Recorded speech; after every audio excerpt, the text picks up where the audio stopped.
পাকিস্তানের রাওয়ালপিন্ডিতে আগামীকাল বাংলাদেশের বিপক্ষে লড়বে নিউজিল্যান্ড। সেখানে এই মুহূর্তে খবর সংগ্রহ করছেন সহকর্মী মোহাম্মদ হাসিব। সরাসরি তিনি যোগ দিচ্ছেন। হাসিব, বাংলাদেশ দল কি আজ অনুশীলন করেছে কিনা, তাছাড়া দলের কেউ কি গণমাধ্যমের সঙ্গে কথা বলেছে কিনা?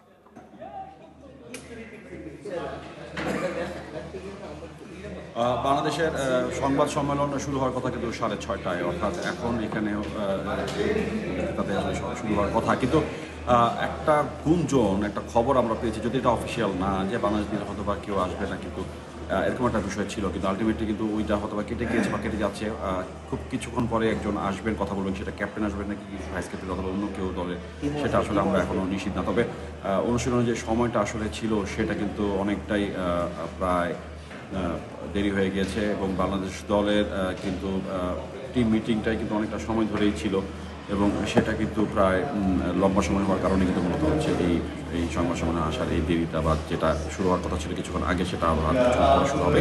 একই সাথে যদি আমি আপনাদেরকে একটু মাঠটা দেখানোর চেষ্টা করি যতটুকু সম্ভব হয়, যে এখানে আলটিমেটলি কী অবস্থা, মাঠ কিন্তু অনেকটা কিন্তু প্রস্তুত বাংলাদেশ দলের অনুশীলনের জন্য।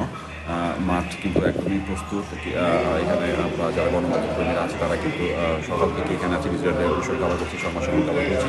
এখন কিন্তু আমরা সবাই আসলে বাংলাদেশের অনুশীলন এবং বাংলাদেশের ম্যাচ সংবাদ সম্মেলন কভার করার জন্য আমরা বসে আছি। তো এছাড়া যে বিষয়টা আসলে আমি ওই সময় আমাদের আগের বিকাল 4টা স্পোর্টস নিউজে বলেছিলাম যে আলটিমেটলি বাংলাদেশের জন্য হচ্ছে একটা ডু অর ডাই ম্যাচ আগামীকালের জন্য, কারণ এই ম্যাচে যদি জিততে না পারে তাহলে টুর্নামেন্ট থেকে বলতে গেলে একটা বিদায় নিশ্চিতই হয়ে যাবে। শেষ ম্যাচটা আসলে শুধুমাত্র আনুষ্ঠানিকতা থাকবে, যেটা পাকিস্তানের বিপক্ষে হবে 27 ফেব্রুয়ারি।